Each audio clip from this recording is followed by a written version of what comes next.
Hello,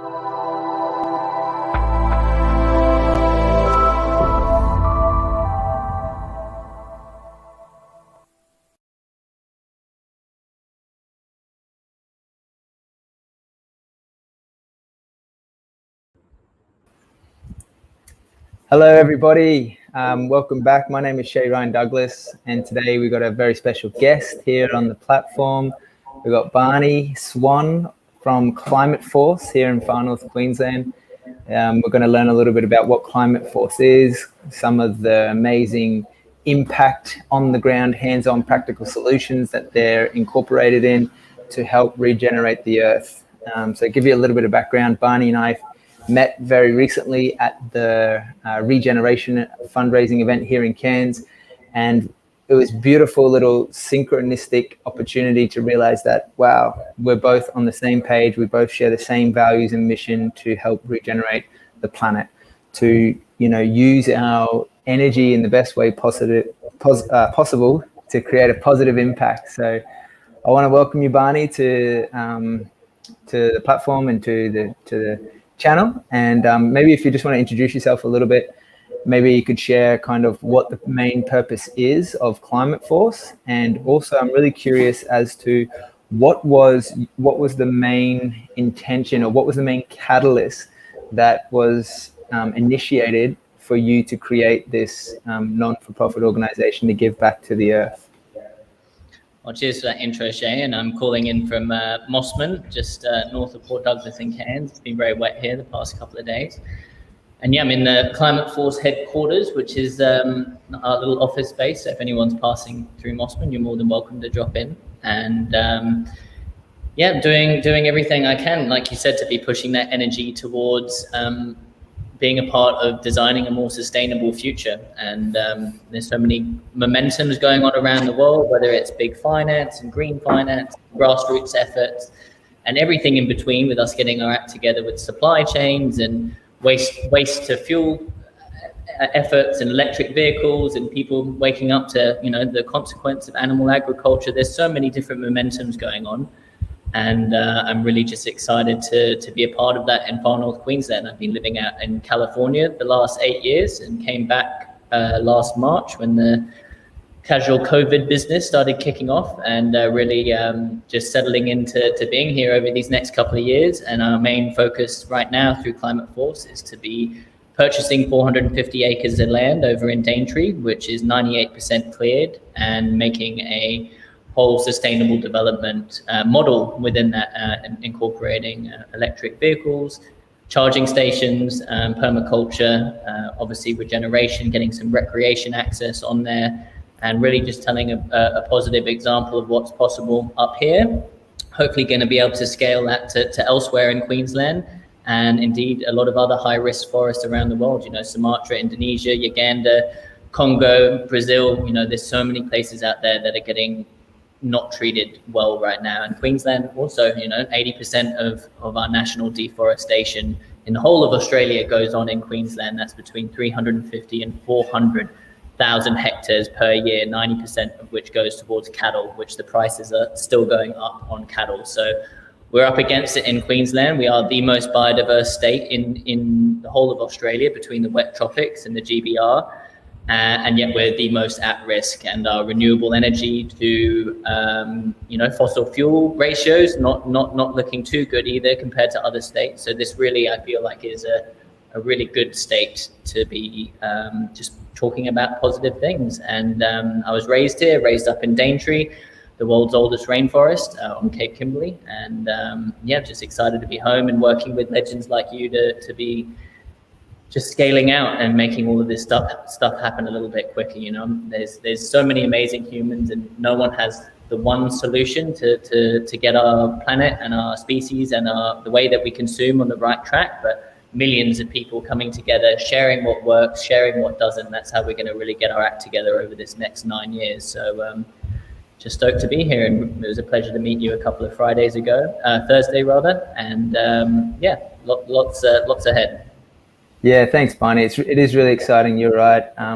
Something that I feel we can really open up the conversation on today, and of course continue this conversation as the weeks go on to support one another And what I love about what you shared just then is that ultimately no one has all the answers, but together when we collaborate and we connect with the community that's in our immediate physical environment, whether it's here in Far North Queensland or different bubbles that are around the state or even in the world, we can really make true change. And that for me is really exciting, because we're here in the same place and we share a similar vision, and there's many people who also have a similar vision to create a harmonious existence in a beautiful environment that we're so blessed and privileged with here in Far North Queensland, with the abundance of diversity of rainforest and wildlife and particularly fresh water.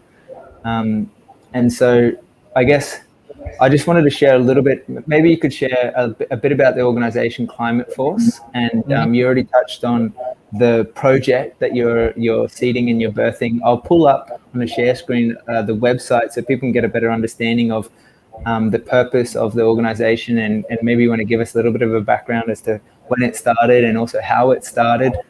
That'd be awesome. I'll just pull up the website.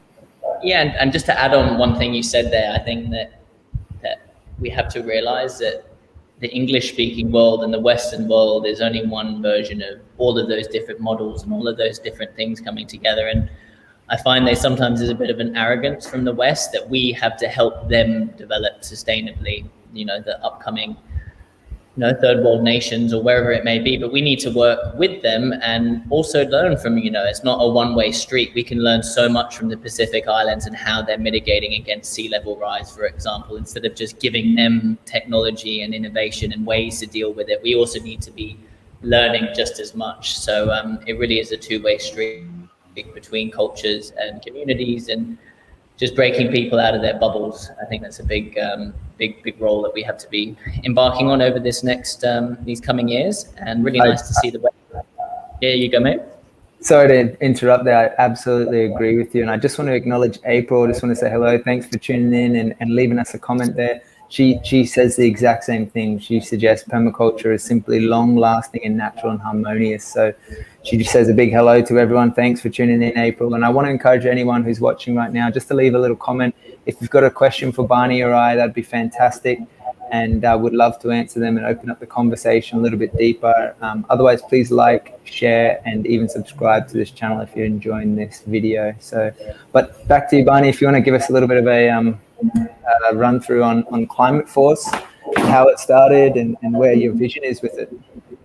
Too easy, mate. Well, I've been working in the sustainability space for a good 8 years, and helped facilitate a lot of expeditions down to Antarctica. And on all of these expeditions, there's been an ethos of sustainability and leadership in our place, whether a corporate or you manage a community or you're an individual or you're a student, whoever you are, we all have a place in designing a more livable, sustainable future. And I've been doing these annual expeditions down to the peninsula of Antarctica, and I really wanted to do something different, skiing to the South Pole. And so we made the technology that had never come to life before. We made a NASA design with NASA in San Francisco, NASA Ames Station. We made a NASA designed solar ice melting system that could melt snow and ice and turn it into hot water in about 6 hours, just using the power of the sun. We had biofuels made from waste.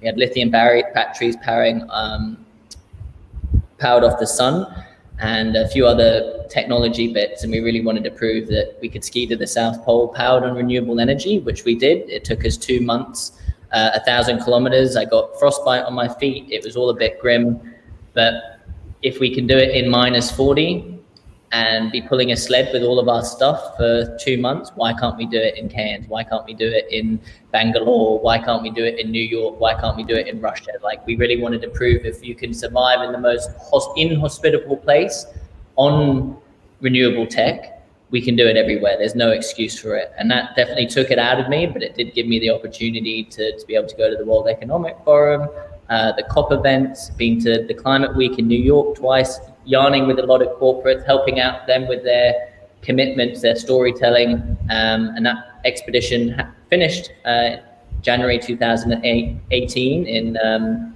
January 16th. We got into the South Pole. And that really was the launch of ClimateForce, to give me some credibility to be able to talk to especially older people. I'm sure you can relate, Shay, that sometimes if you're below, 35 or so, people kind of question your credibility in a sense. And I really wanted to feel secure and be able to talk about these important things and not just being another kind of rhetoric, but someone who people can trust. And that was a really tangible way to earn that trust with the people I speak to and all of that. And that's been going really well since 2018, 2019, started 2020. The plan was set to continue to be rallying all of these businesses around the world. And then COVID hit, and all of the speaking went down the drain. All of the coming to a business to consult for them went out down the drain. Like, I had to completely rethink how I was approaching managing ClimateForce, which is an Australian registered charity, which is definitely a pain in the ass to make set up. It took a year and a half to set that up. We're definitely a bureaucratic bunch, but and I'd been helping companies commit to being carbon neutral, but then I'd been connecting them to impact projects instead of having ownership over that impact project. So whether it's carbon trading or just planting trees, or there's technology that we can literally suck CO2 directly out of the air and make assets out of it, called Climeworks in Switzerland and Iceland. And so I've been facilitating connecting these businesses to these impact projects, but now being back in Australia, there's a big want to be actually owning that impact and being able to have the baseline data, to be able to have all the soil samples, to see what the land looks like before, build it out, be a part of the federal emissions trading fund, which means we can generate carbon credits through first as property and then ongoing properties. And just to give you an idea on the carbon credits, on average, one tree that lasts 40 years sequesters 1 ton of CO2. The average Australian uses 17.5 tons of CO2 a year. So if you're planting 20 trees a year, you're going to become you will be net positive, which means you give back more than you take from an emissions standpoint. And we can generate 300,000 carbon credits on that property before 2040. So that allows us to get businesses to commit to doing something about their impact. And especially data, it's such a big one that no one talks about. The average smartphone, it's just insane how much CO2, and the Bitcoin and the cyber currency and the Google Clouds and the Spotify globally right now, 4.8% of our global emissions comes from data related services. And by 2040, that will be close to 14%, which will out-succeed aviation and automotive sectors combined. And it's like, you don't think about it. Here we are having a yarn on the internet, people watching in.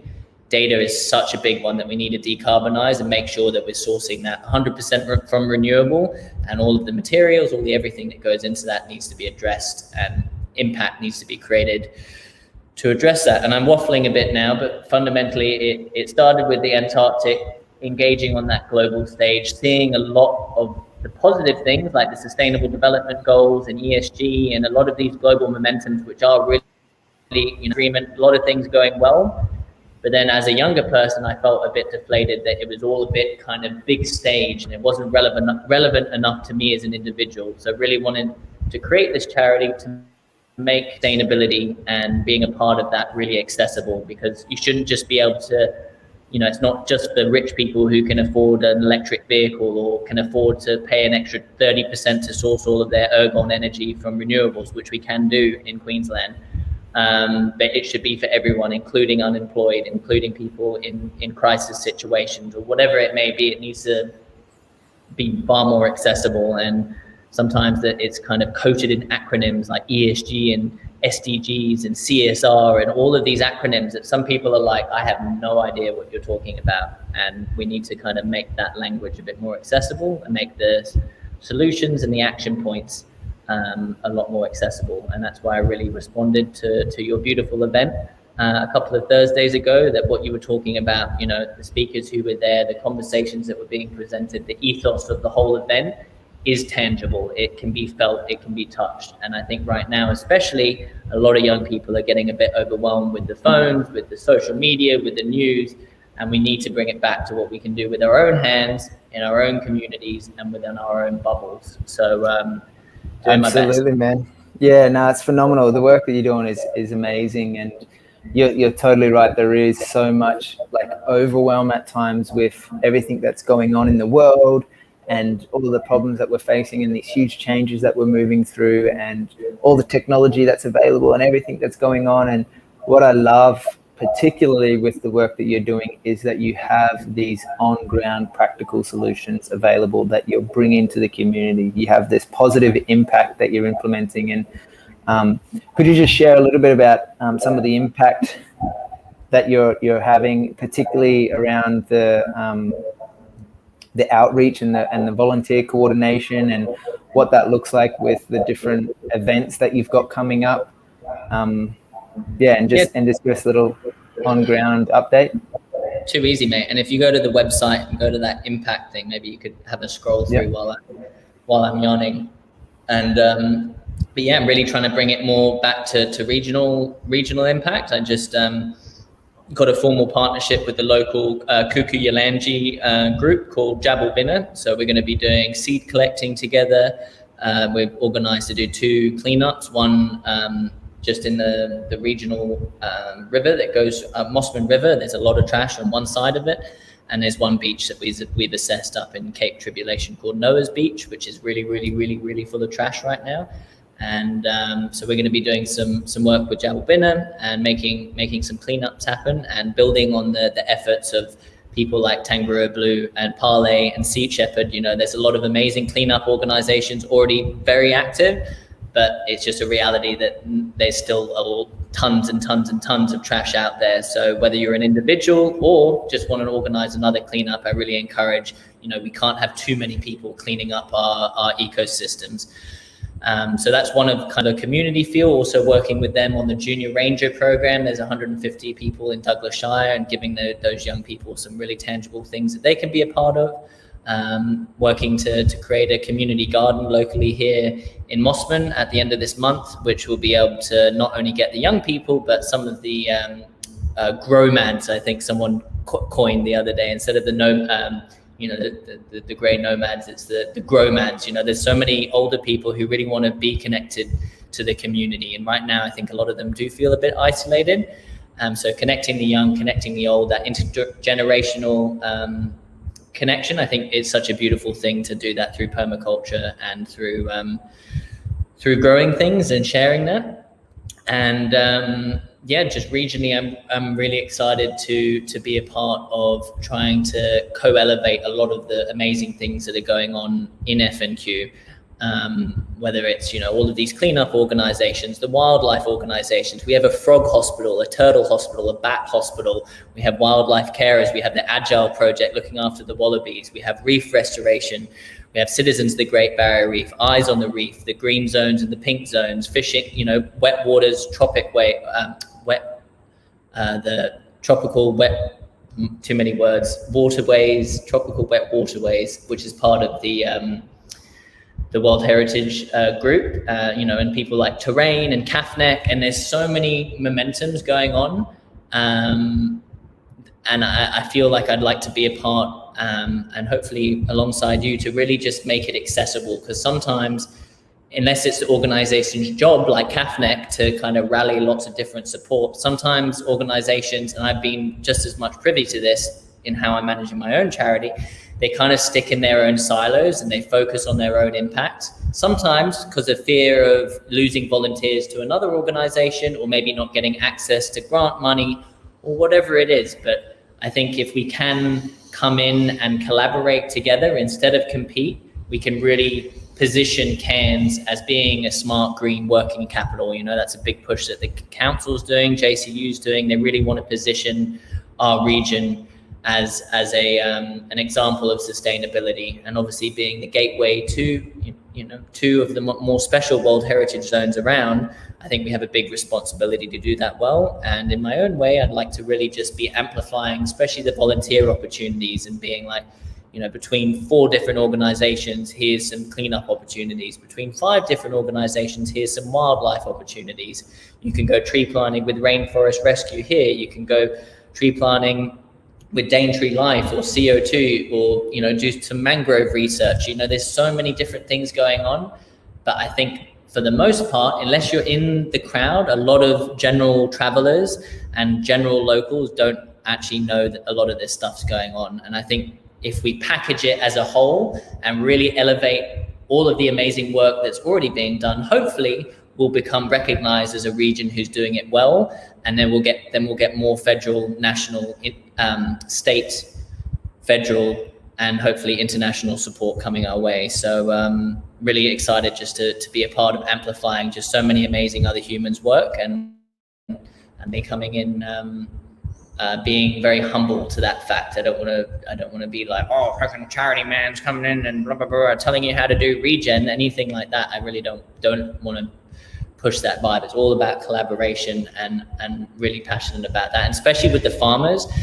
Like I've worked with some organizations that the cane farmers and the cattle farmers and the banana farmers, they get absolutely roasted by environmentalists, and then they like retract up, go into their shells, and they're like, F you, you don't have the right to say that. I made this region happen 100 years ago. My granddaddy was cutting cane when you weren't even conceived of, mate. You have no right to tell me how to manage my land. And instead of creating that trigger action, we have to be giving direct incentives to these farmers to be like, yo, if you put 5 meters of veg around your creek, you're not just gonna get a better yield, which unfortunately right now it's all quite production and yield related. You're actually gonna get a direct benefit for doing that, and maybe some carbon credits or whatever it is, like talking to them about the opportunity instead of like defacing and trying to tell them that the door that they're in is wrong. You know, all we can do is open doors and be like, this is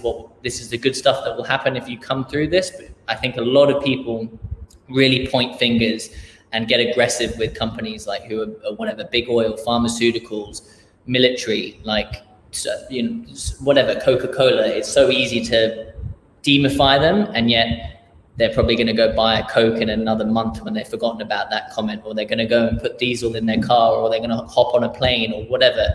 Unless you're living way out bush in a bamboo hut, if you've used plastic more than a couple of times in your life, you've been in a plane, you've been in a car, you have a phone, we're all a part of the same system, you know, and acknowledging that and realizing that we have to hold these people accountable, and things like Adani and whatever, there's moments when we need to be like, no, dude, you've gone too far. This is not acceptable.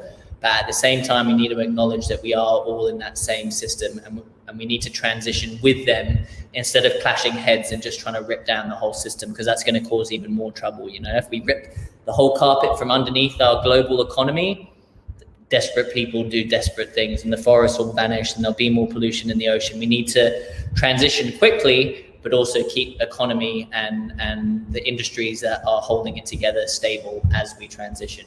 You know, and hopefully we'll just get more disruptors like Elon Musk and all these crazy people who just come in and completely revolutionize a certain sector. But we also need to, you know, work with some of these big giants, especially mining. You know, without mining, our country would be in a very different situation to what it is right now. So just some food for thought there. Can't hear you, mate. Thanks, Barney. Appreciate you sharing that one, man. Got the mic unmuted now. Just wanted to thank everyone who's watching, and also we had a couple of comments come through there, guys. If you got any questions for Barney and myself, please drop them in the comment section, and we'll do our best to answer them throughout this little interview. Something that came up for me that's really relevant in what you shared just a moment ago was the impact that younger people are having when they come together with the older generations. And something that I admire about the work that you do is the outreach to schools. You've done a lot of school talks in your time, particularly on these topics. And it's something that I feel is really powerful, and coming through more and more that young people are ready and willing to take action to help care for the land, care for our environment. And would you like to share a little bit on some of the school programs that you've been a part of, and how you can make these regenerative careers more accessible to students in schools, and how that can really have a positive impact longer term for communities and for the earth? Awesome, mate. Yeah, such a good subject, and I really feel for young people, to be honest, Shay. It would be a really tough moment to be, 14 to 20 right now and not having the opportunity to go to Bali or go to schoolies or go find yourself in Europe on some sort of hazed up trip. They don't have any, they're having far less opportunity to find their place in the world, which I think is a challenge that needs to be addressed now, compared to addressing students, a year ago. But I'd like to share I've done a lot of work in Singapore. I've spoken to about 8 schools over there in Hong Kong, and they're just so in the zone, like they're so about getting that perfect grade point average and working their absolute teeth off. And to be honest, I looked out at a bunch of 16, 17-year-olds at one school, and some of their bags around their eyes look like kind of finance, kind of hedge fund managers who haven't slept for months. And it's like, just that fatigue of having to get that A+ all the time, to be at the top of the class.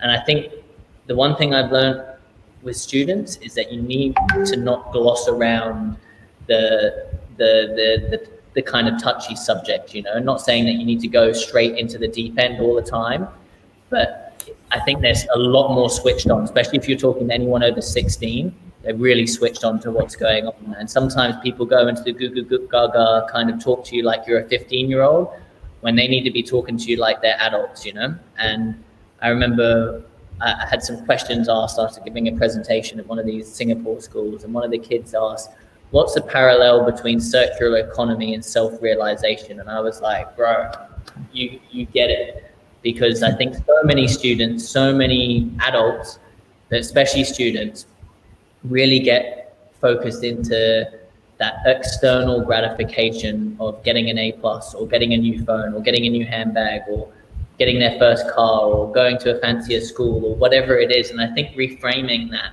is a subcurrent that is really important within young people, and especially in Singapore, Asian communities.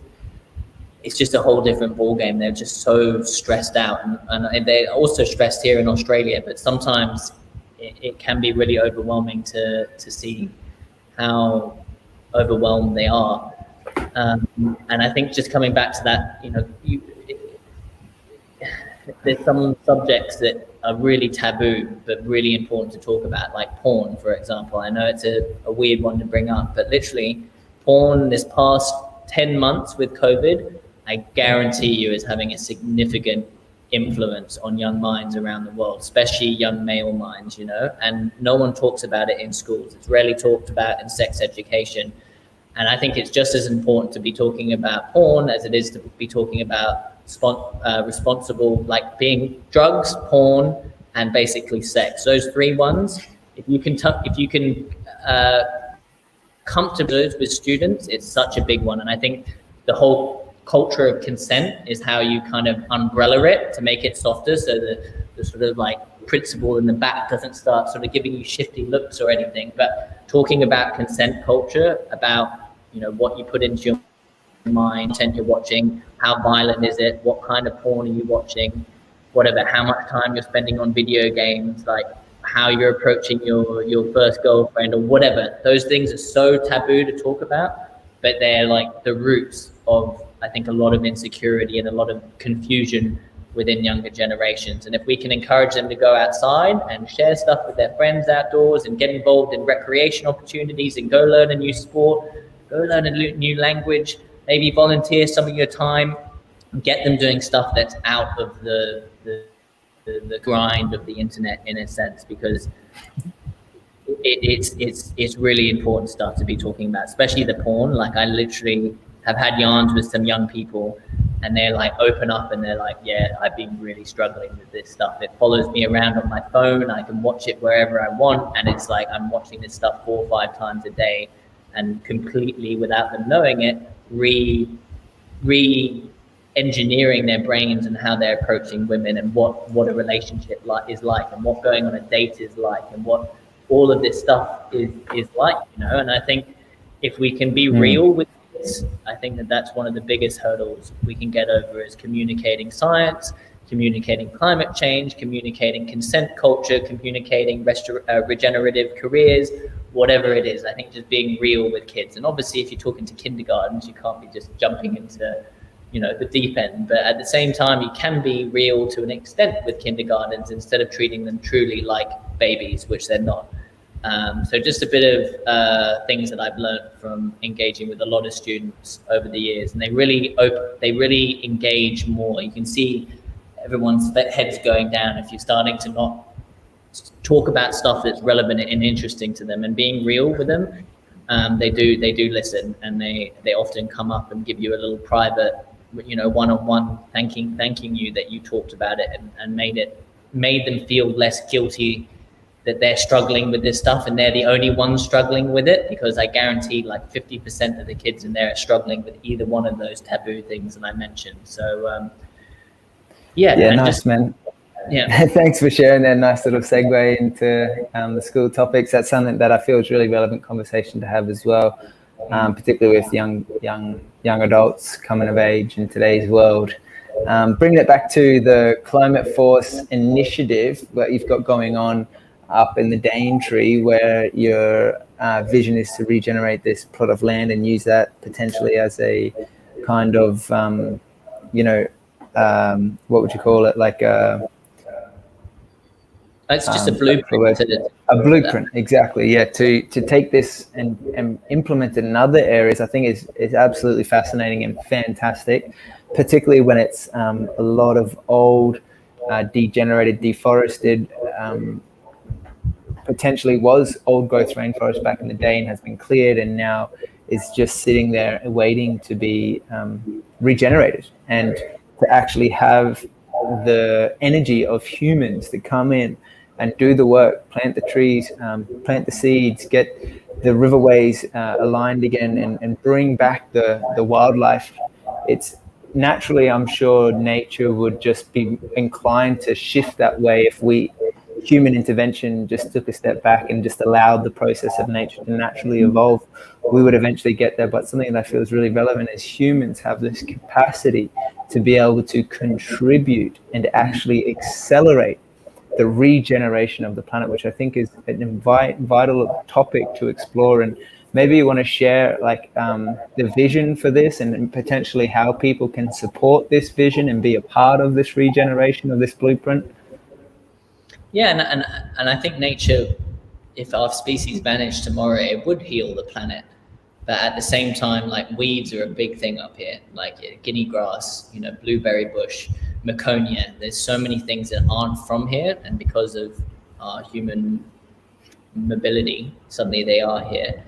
And I think regeneration is about working with that natural system and getting it as healthy, or at least on the track to be as healthy as it was when it was in its virgin state. Or in some cases, you can get it even healthier. There's been some examples of mine sites out in the middle of the bush who have really big budgets, and they take all of the topsoil and they take it out. They leave it, mining gets done for 5 years, they bring back the topsoil and they make the land better than it was, because it's sometimes pretty arid out there.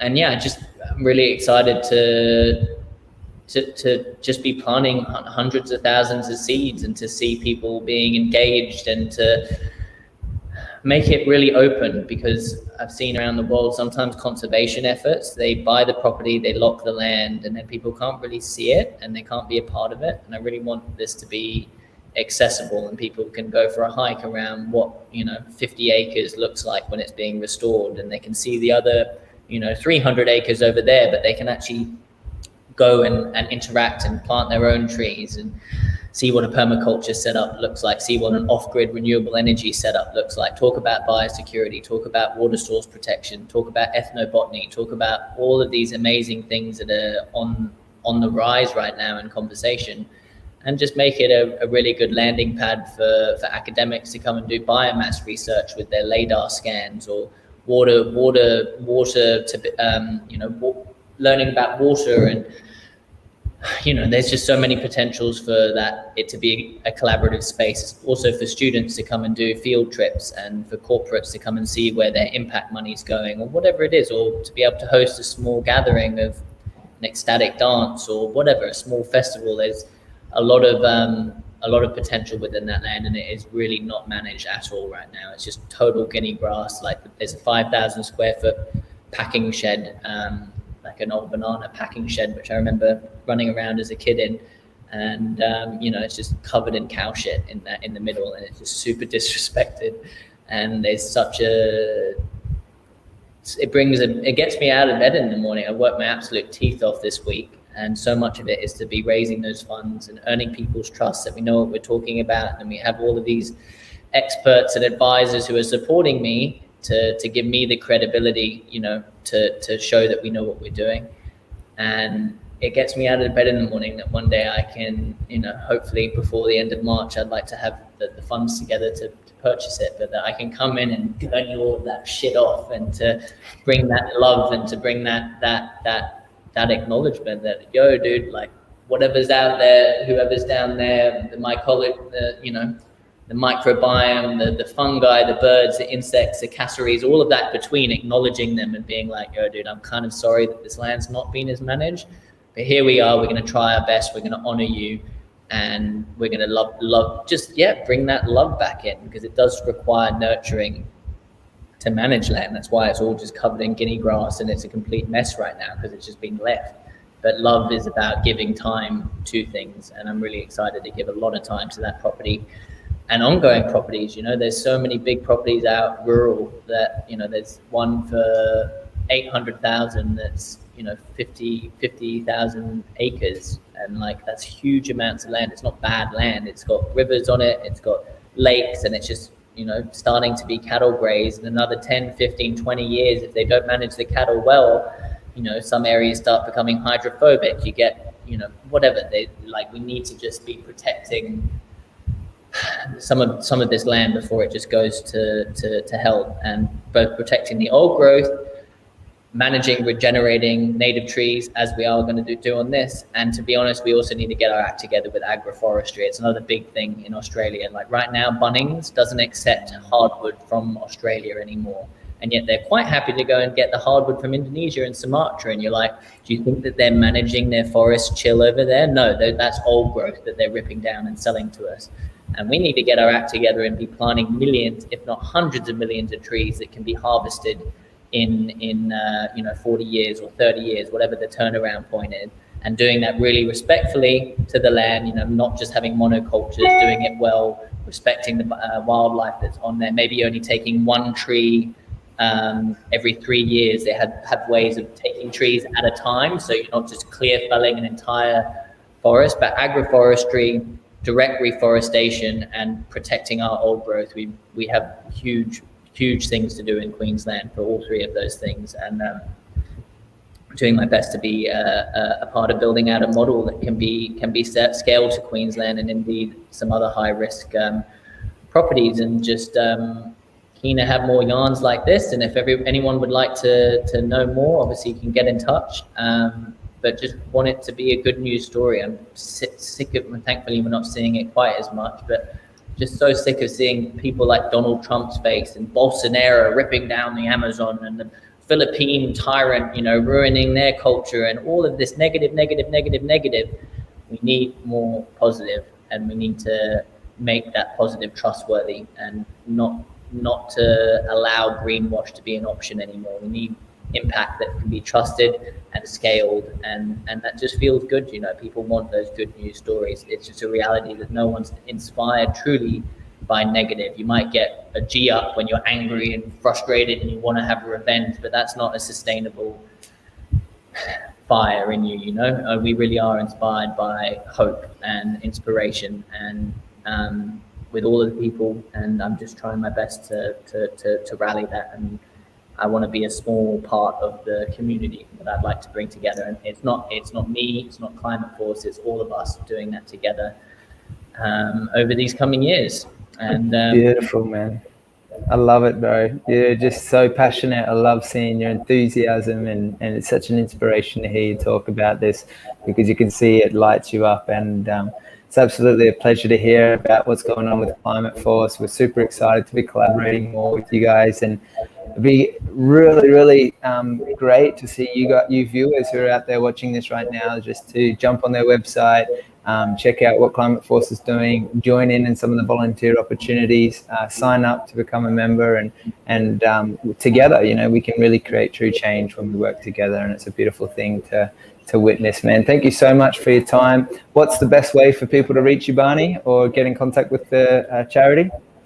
Yeah, you can just send me a direct message at barney@climateforce.com, BARNEY@climateforce.com. That's a direct line to me, or just go through the website, or I'm sure if you come to Shay, he can swing you my direction. But I'm out and about, and just really pumped to be a part of the awesome momentum that we're starting to feel in this region that's really starting to rise up. So here to support all of the other amazing organizations that are out there. And it's not all about, I would like to just accelerate. If you've got a project or your own charity or your own impact or your own stuff that you're making happen in your garage, whatever it is, I'm just excited to get more of that positive news out there. So please feel free to get in touch. And our office is right opposite the Saturday markets in Mossman. It's one front street. There's some signs, and I'm here most Saturdays and Monday to Friday as well. So if you'd like to come just say good day in the office, you're more than welcome. And